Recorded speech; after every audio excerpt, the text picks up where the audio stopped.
बिस्मिल्लाहिर्रहमानिर्रहीम, अस्सलाम वालेकुम। मैं हूं फ़याज़ महमूद और आप देख रहे हैं फ़याज़ महमूद यूट्यूब चैनल। नाज़रीन, ये जो मीडिया है, सोशल मीडिया की बात कर लें, टेलीविज़न की बात कर लें, या जितने भी ये मवासलाती ज़राए हैं, ये लोगों की एक राय आमा हमवार करते हैं, एक लोगों की सोच जो है वो तब्दील करने का एक बहुत बड़ा ज़रिया है। इसी वजह से ही पूरी दुनिया में मीडिया को एक टूल के तौर पे लिया जाता है, लोगों की जहन साजी की जाती है, और उस जब वो राय आमा हमवार हो जाती है तो फिर अपना जो एजेंडा होता है, बिहाइंड द सीन रखा होता है, उसको उठा के लोगों के ऊपर थोप दिया जाता है ज़बरदस्ती, और वो लोग चीज़ बाय करने को तैयार हो जाते हैं।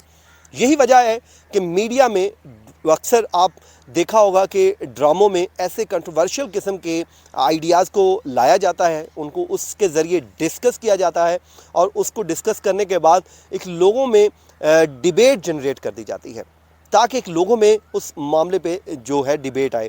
ख़ासकर अगर पाकिस्तानी सोसाइटी की बात कीजिए तो इसमें कोई दूसरी राय नहीं है, ये मेल डोमिनेटेड सोसाइटी है, लेकिन उसके बावजूद यहाँ पर ख़वातीन के लिए एक बहुत रिस्पेक्ट का आंसर भी पाया जाता है। पंजाब की अगर मैं बात करूं, क्योंकि मेरा ताल्लुक़ पंजाब से है, बाकी सूबों में भी ऐसे ही है। जब किसी का कोई आपस में झगड़ा होता है, इवन के मर्डर तक हो जाए, और दुश्मन के घर जब बेटी चल के आ जाती है तो ये कहा जाता है कि धी रानी घर चल के आ गई है, हुण बस ख़त्म।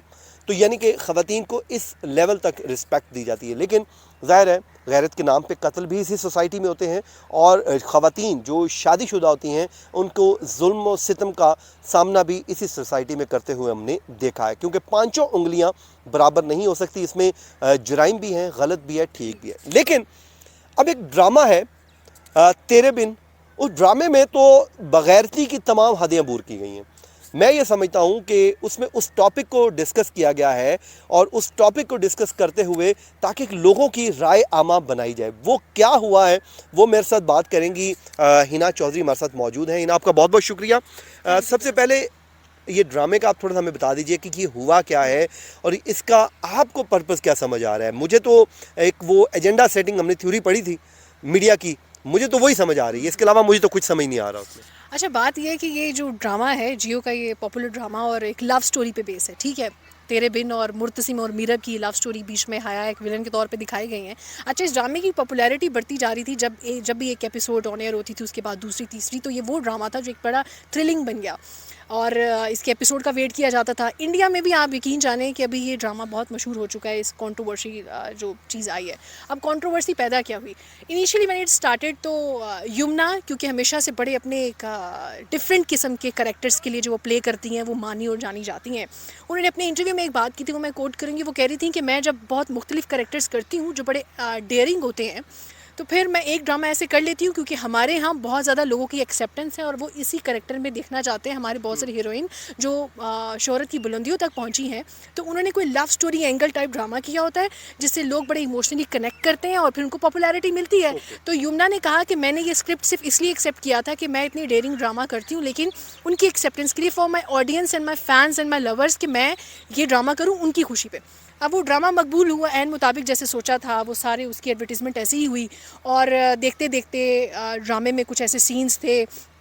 ड्रामे की स्टोरी में सब देखते ही है, फॉलो करते हैं, लेकिन फिर भी शॉर्टली ये बताती चलूँ कि एक लव स्टोरी है जिसमें वही हमारा जो एक पुराना दौर चलता है कि ख़ानदान के प्रेशर में आके लड़की की शादी कर दी जाती है। वो लड़की जो शहर की ज़िंदगी गुजार रही है, उसके अपने एम्स एम्बिशंस हैं, लेकिन जब उसको फोर्स कर दिया जाता है एक फोर्स मैरिज के लिए, उसको बिल्कुल एक्सेप्ट भी कर लेती है वो एक प्रेशर में आके। तो वो स्टोरी चलती है। पहले तो मीरा मजलूम लगती है, फिर वो मजलूम नहीं दिखाई देती। इसमें ना 3 पैटर्न्स दिखाई दे। पहले वो मजलूम लगी जब उसकी शादी के लिए उसको फोर्स किया जा रहा था, फिर जब फोर्स करने के बाद उसकी शादी हो गई तो हस्बैंड जो है यानी मुर्तसिम, उसने बड़ा एक हम्बल रोल प्ले किया। वो लोग वो कैरेक्टर पसंद करने लगी, बहुत सारी लड़कियां पसंद करने लगी, इस वजह से कि they want that hero in their life, जो कि उनके मुताबिक चले। उनके कॉन्ट्रैक्ट साइन हुए कि हमारा जो शादीशुदा रिलेशनशिप है वो इस टर्म्स एंड कंडीशंस पे होगा। ये भी एक बड़ी डिफरेंट चीज़ थी। यानी हम इस्लामिक पॉइंट ऑफ व्यू के हवाले से बात करें तो निकाह एक बड़ा पाक एक रिश्ता है और उसमें अल्लाह ताला बरकत भी देता है।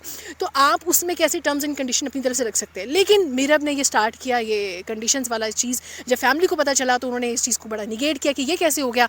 फिर आहिस्ता आहिस्ता देखते देखते कभी मुर्तसिम ठीक लगा, कभी मीरब ठीक लगी, लेकिन सारी जो नंबर है ना वो वहाज ने लिए, जो मैं मुर्तसिम की बात कर रही हूँ। लड़कियाँ पागल हो गई कि ये कैसा बंदा है जो लड़की के कहने पे ही चली जा रहा है। अब एंड में ऐसे हुआ कि मुर्तसिम के एक एग्रेशन की इंतहा थी, उसकी बर्दाश्त की इंतहा थी।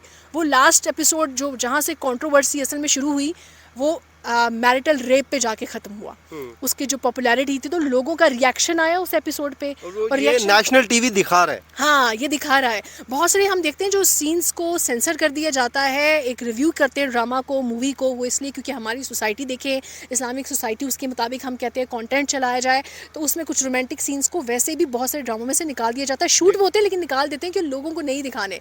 लेकिन ये स्टोरी, लेकिन ये सीन बैन नहीं किया गया, ये scene नहीं हालांकि सेंसर बोर्ड को चाहिए था इसको देखता, वो इसको बैन कर देता, वो बैन नहीं किया गया।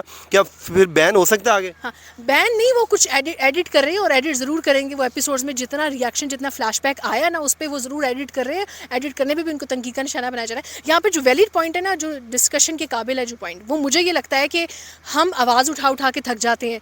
पाकिस्तान में मसला है, मेल शोविनिस्टिक सोसाइटी है, तो मैं ये नहीं कहूँगी कि हर इलाके में, हर जगह पे, हर घर में औरत मजलूम है, लेकिन है 95% रेशो है फार फ्लंग एरियाज़ में। तो आप अब ये चीज़ दिखाने भी लग गए हैं कि हाँ ऐसा होता है आपको, तो ये कॉन्सेप्ट को डिलीवर करना चाहिए कि ये नहीं होना चाहिए और इससे कैसे बचा जाए। लेकिन आप इस चीज़ की तरगीब देने पर राज़ी हो गए कि ये देखें ये हो रहा है, अब होने पे ना दिखाएं, आप देखें कि आप कैसे इज्तनाब कर सकते हैं। आप हाँ, क्योंकि ये मीडिया की आपने जैसे बात की, एक टूल है जो लोगों की इन्फॉर्मेशन को, जो लोगों के ओपिनियन को शेप करता है। लोग अपने बिहेवियर को इन एक्टर्स एक्ट्रेसेस से लेकर फॉलो करते हैं कि अगर इन्होंने किया तो हम भी ये करेंगे। जैसे लड़कियों ने कहा मुर्तसिम जैसा रोल मॉडल होना चाहिए, तो अब वो ये कह रहे हैं कि अगर मुर्तसिम ने ये किया मतलब तो कोई भी कर सकता है। तो ये सबसे बड़ा बैकलैश आया और मुझे लगता है कि देखना चाहिए था सेंसर बोर्ड को, ये चीज़ें ज़रूर देखनी चाहिए थी। आप ड्रामा बाद में एडिट करें या जो भी करें, लेकिन आपने वो चीज़ दिखाई है कि मैरिटल रेप हुआ है और ये ऐसा सेंसिटिव टॉपिक है जो थूक फेंकी गई है चेहरे पे, ये तो देखें हद कर दी गई है कि लोगों को एक तरगीब दी गई है कि आपने अपने हस्बैंड, देखें हस्बैंड और वाइफ का एक बड़ा पाक रिश्ता है। जो हम अपनी इस्लामिक वैल्यूज़ देखें तो उसके मुताबिक भी एक बड़ा वो डिसेंट पाक रिश्ता है, उसको भी नापाक करने की कोशिश की गई। और लोगों को मैं ये समझता हूँ तरगीब दी गई है कि कहीं ना कहीं, अगर मैं समझता हूँ मिलियन लोगों ने देखा है या ज़्यादा में देख लिया, उसमें से चंद ख़वातीन अगर इस आइडिया को अडॉप्ट कर लेती हैं, तो मुझे बताएं सोसाइटी के अंदर वो एक चीज़ तो आगे बगाड़ तो पैदा हो गया, जो जिसका जो पीछे से पर्पज़ था। बेसिकली तो यहाँ पे हमें ये बताया जाएगा कि यहाँ पे जी हमने ख़वातीन को जो है एम्पावरमेंट की करने की कोशिश की गई। ये कोई एम्पावरमेंट नहीं है। ये तो वही बात हुई कि अगर हस्बैंड कहीं पर किसी को तशद्दुद का निशाना बनाता है तो आगे से आप तरगीब दे रहे हैं कि तुम भी तशद्दुद का निशाना बनाना शुरू कर दो। ये तो फिर दोनों चीज़ें गलत है। की बात करें, वो सीन कुछ ऐसा कि मैंने कहा कि वो मुर्तसिम की बर्दाश्त थी जिसमें वो कभी लान तान करती थी, उस पर कुछ इल्ज़ाम भी लगाती थी। खैर मुर्तसिम भी ऐसे ही करा था रिप्लाई बैक में, लेकिन एंड पे हुआ ये कि वो इतना एक्सट्रीम लेवल तक उसके एग्रेशन को ले गई या कुछ भी है। राइटर ने, कंटेंट क्रिएटर ने ऐसी, प्रोड्यूसर ने ऐसी चीज़ें डाली, हदायतकारों ने, और फिर एंड में थूक भी फेंकी उसने। अब हम एक स्टोरी पिक्चर देखते हैं कि भाई ये मीरब के साथ गलत हुआ, फिर कुछ लोग देखते हैं ये मुर्तसिम के साथ गलत हुआ। तो कहीं ना कहीं ड्रामे में राइटर ने बैलेंस करने की कोशिश किया कि चूंकि उसने धूप फेंकी थी इसलिए मैरिटल रेप हुआ। तो ये रिवेंज गेम भी नहीं चलनी। अगर ये गलत कर रहा है तो इट डजंट मीन कि दूसरा पार्टनर भी वैसा ही करेगा क्योंकि गलत हो रहा है। तो ये जो बराबरी की एक इन्होंने इन्वायरमेंट चलाने की, हवा चलाने की कोशिश की कि अगर मियाँ ऐसे है तो बीवी ऐसी, अगर बीवी ऐसे कर रही है तो मियाँ ऐसे, जो बराबरी का एक आप चलते हैं ना नारे हम सुनते हैं, वो इक्वालिटी हमें कहाँ चाहिए। वो इक्वालिटी ये है कि हर एक इंसान डिफरेंट पैदा हुआ है, चाहे वो मेल है या फीमेल है, उसकी अपनी एक चीज़ें हैं, दूसरे हाँ एक अप्रोच डिफरेंट है। लेकिन आप जब ड्रामों में ये दिखाना शुरू कर देंगे, बदतमीजी को तरगीब देंगे, आप रिलेशनशिप में इस इक्वालिटी पे चीज़ें ले जाएंगे कि अगर एक किसी को धोखा दे रहा है तो दूसरा भी धोखा दे, अगर एक वफादारी निभा रहा है तो ही दूसरा वफादारी निभाए, वरना नहीं निभा सकता। तो ये गलत कॉन्सेप्ट है मेरे ख्याल में। This should not be happen. अभी देखते हैं वो ड्रामे को एडिट करके एंड किस तरह का लाते हैं, क्योंकि आप कुछ भी कर लें आप उस सीन को माइनस नहीं कर सकते। जो डैमेज हो चुका वो हो चुका है, अब वो कोई पीछे नहीं हटने वाला। लेकिन मैं ये समझता हूँ कि ऐसी चीज़ों को सेंसर बोर्ड को पहले ही चाहिए सेंसर करे, इसको बैन करे, ताकि आइंदा जो है इस किस्म की जो वाहियात किस्म की हरकत है वो ना की जा सके। लेकिन देखें जो ड्रामा होता है ये लोग एंटरटेन होने के लिए देखते हैं। ज़रा दिन भर की हमारे पाकिस्तान में वैसे ही बड़े मसाइल हैं, पूरी दुनिया में वो लोग रात को फुटबॉल देख रहे होते हैं, मैच देखते हैं ताकि अपने आप को एंटरटेन करें। हम यहाँ पे ख़बरनामा लगा के बैठे होते हैं कि आज पाकिस्तान से कितने कितने आग लगी है। तो हम ये चीज़ें देखने के लिए लोग बेचारे ड्रामा की तरफ जाते हैं और उनको आगे से आप इस तरह की चीज़ें दिखा के अपना एजेंडा मुसरत मत करें। मैं आज राहें ड्रामा देख रहा था पीटीवी का, वो मेरे सामने फेसबुक पे आ गया, उस पर वो शादी का खूबसूरत मनशा याद ने क्या कमाल लिखा। और रेटिंग उस टाइम क्यों आती थी मुझे बताएं, पीटीवी की वो ड्रामा था जब गलियां सुंजी हो जाती थी, बंद हो जाते थे दरवाजे, लोग बिल्कुल ख़त्म हुए। क्यों? वो हमें अपना आप उसमें से नज़र आ रहा होता था। ये जो अब ड्रामे दिखाए जाते हैं इसमें हमें हिना अपना आप नज़र नहीं आता, उसमें बहुत एक वो डिफरेंस नज़र आ रहा होता है ना, कि क्लास का डिफरेंस आ रहा होता है। इतने अमीर लोग दिखा दिए जाते हैं जो हम आम आदमी नहीं है। तो वो राहें ड्रामा मैं देख रहा था, यकीन करें उसमें मुझे ये लग रहा था कि ये हमारे अपने घर की कोई शादी हो रही है। ये जो चौधरी साहब बैठे हैं वो मिलने आ गया, उसने कहा पुत्र तू पूरे पिंड दी धी है, किमें हो सकता है चौधरी तेरे शादी ते ना आवे। तो मतलब चौधरी साहब भी अपना गुस्सा थूक के पहुंच गए। तो ये वो चीज़ें थी, वो वैल्यूज़ थी जो हमने प्रमोट करनी है, लोगों में प्यार मोहब्बत को बढ़ाना है, ना कि नफ़रतें हमने प्रमोट करनी है। तो ये था जी हिना हमारा आज का वीलॉग। आपका बहुत बहुत शुक्रिया, आपने वक्त दिया मुझे और हिना चौधरी को दीजिए इजाज़त। अपनी दुआ में याद रखिए, अल्लाह ने के बाद।